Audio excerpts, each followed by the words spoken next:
नमस्कार दोस्तों, मैं हूं श्यामवीर सिंह और आप देख रहे हैं हमारा चैनल जैसलमेर की गलियां। दोस्तों, इन दिनों अर्नब गोस्वामी की गिरफ्तारी को लेकर पूरे देश में बवाल मचा हुआ है और उनका चैनल है जो रिपब्लिक भारत, वो तो सिर्फ जो अर्नब गोस्वामी की खबर को ही दिन रात चला रहा है और बाकी हिंदुस्तान की खबरों से वो कहीं दूर दूर तक उनका कोई वास्ता नहीं रह गया है। तो किसी भी राष्ट्रीय चैनल को सिर्फ क्या अपने लिए कार्य करना चाहिए? क्या उनका राष्ट्रवाद सिर्फ उनका चैनल रह गया है? बाकी हिंदुस्तान में क्या कुछ हो नहीं रहा है? ठीक है, उनके जो चीफ एडिटर हैं अर्नब जी, उनको पुलिस ने गिरफ्तार किया है, चाहे वो कोई भी केस रहा हो उनके ऊपर। 2 साल पहले का केस बता रहे हैं कि उनके जो कोई इंटीरियर करने वाले थे उन्होंने आत्महत्या कर ली थी और आत्महत्या में जो लेटर था उसमें उनका नाम उस चैनल के नाम था कि इन्होंने हमारा जो पेमेंट नहीं दिया और हमें पेमेंट के परेशानी के कारण हमने आत्महत्या करनी पड़ी है।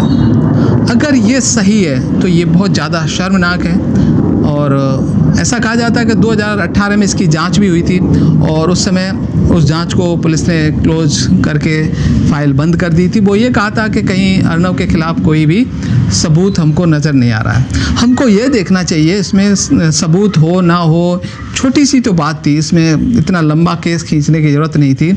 क्या अर्नब की कंपनी ने उस व्यक्ति को जिससे काम करवाया पैसा दिया है कि नहीं, और दिया है तो कितना दिया है, कितना बाकी है, क्यों बाकी रखा, यही तो जांच करनी थी।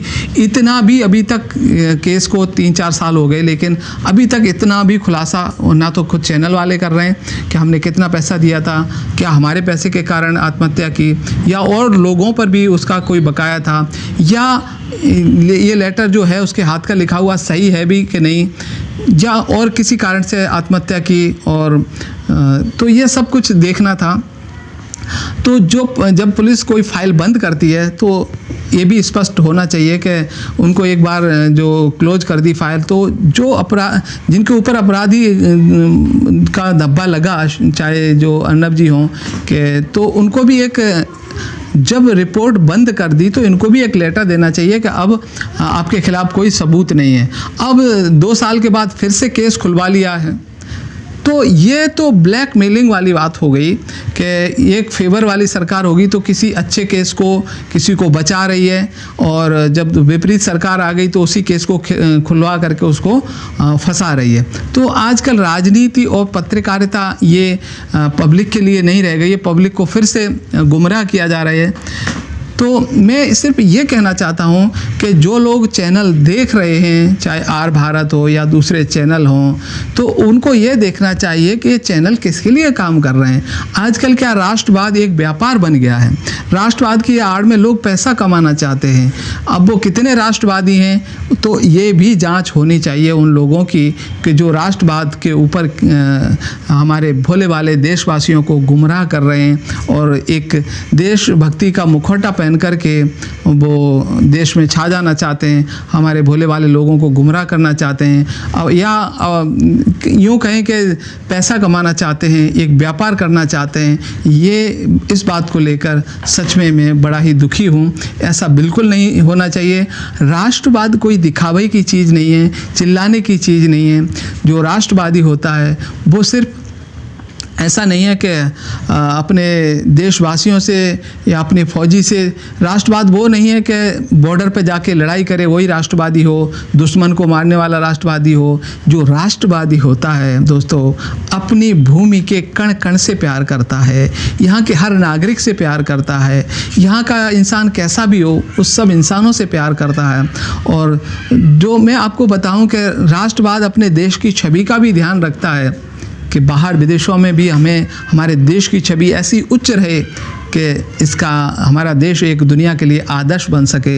हमने कई उदाहरण देखे होंगे कि जैसे कि मैं एक बार कहीं मैंने एक किताब में पढ़ा था कि जापान में कुछ पर्यटक आए थे घूमने, तो पर्यटक केला ढूंढ रहे थे, तो उसके मुंह से निकल गया कि इस देश में तो अच्छे केले भी नहीं मिलते हैं।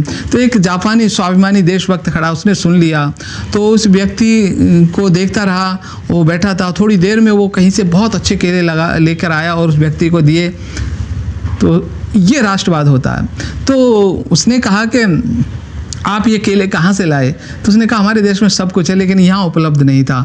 और तो ऐसा नहीं है। तो राष्ट्रवाद ये तो वो छवि होती है ना, अपने देश की छवि हमको पूरे दुनिया में बना के रखना, ये राष्ट्रवाद कहलाता है। सबका, अच्छे लोगों का सपोर्ट करना और देश का दुश्मन कहीं भी छुपा हो उसका विरोध करना, एक जो दिखावा नहीं करता है। मन तो दुखी होता है, विरोध नहीं कर पाते तो हम घर में बैठ के राष्ट्रवादी दुखी होगा।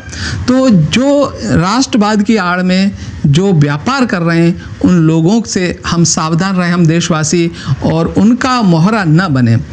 मान लो अगर अर्नब पर कोई केस है तो कोर्ट पे भरोसा रखें, इतना चिल्लाने की ज़्यादा ज़रूरत नहीं है। इस देश में बहुत सारे लोगों को अरेस्ट किया जाता है, कई नागरिक ऐसे हैं जो वर्षों से जेल में पड़े हुए हैं, तो उनकी अभी तक जमानत नहीं हो रही है, उनके अभी जांच ही चल रही हैं।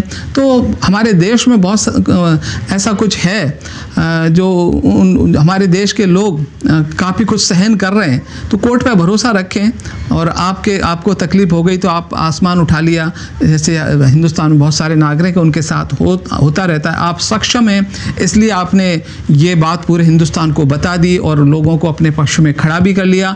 अगर आपकी गिरफ्तारी हो भी गई है, चाहे भले ही आपको सरकार ने द्वेष भावना से ये केस खुलवा कर अरेस्ट किया हो, लेकिन अगर आप कोर्ट में सबूत तो उनको देने होंगे और आप निर्दोष हैं तो कोर्ट से बरी हो जाएंगे। यही परंपरा है। वो सरकार भी है जो महाराष्ट्र की, वो भी लोगों के द्वारा चुनी गई है, वो भी भले ही 2-3 पार्टियों ने मिलकर बनाई हो। ऐसे हिंदुस्तान में केंद्र सरकार में भी कई पार्टियां, 28 पार्टियों ने मिलकर सरकारें चलाते रहे हैं। तो ये नहीं कह सकते कि वो सरकार चुनी हुई नहीं है या गैर कानूनी सरकार है या गैर संवैधानिक सरकार है। ये सब बोलना उस प्रजा का अपमान है, हमारे लोकतंत्र का अपमान है। तो ये हमको नहीं करना है। तो जो पत्रकारिता के जो दायरे हैं, जो उसी में रह कर के हम कार्य करेंगे तो शायद हम अपने देश के लिए बेहतर कार्य कर पाएंगे।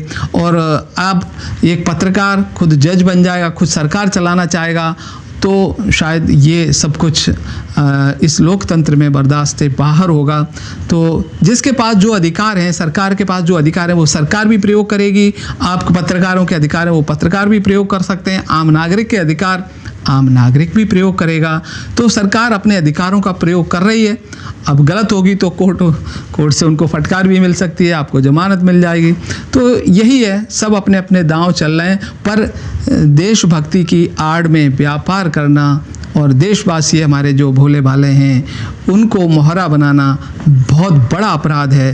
तो जो सच में हमारे देश में इतने देशभक्त हैं, कोई भी देशभक्ति का झंडा उठा के खड़ा हो जाए तो उसके पीछे हम करोड़ों हिंदुस्तानी चल पड़ते हैं।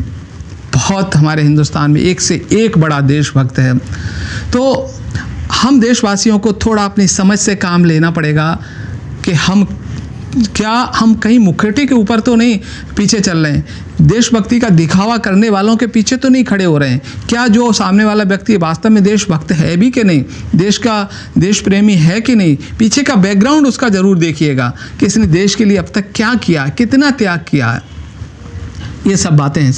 तो किसी के पक्ष में या विपक्ष में मैं नहीं बात कर रहा हूँ, सब अपने अपने अधिकार का प्रयोग कर रहे हैं। मैं तो अपने देशवासियों से ये कहना चाहता हूँ, किसी का मोहरा ना बने, देशभक्ति को जो व्यापार बना दिया उनसे दूर रहें, अपनी समझ का इस्तेमाल करके सही और गलत का निर्णय लें। आप सब लोग हिंदुस्तानी बहुत समझदार हैं।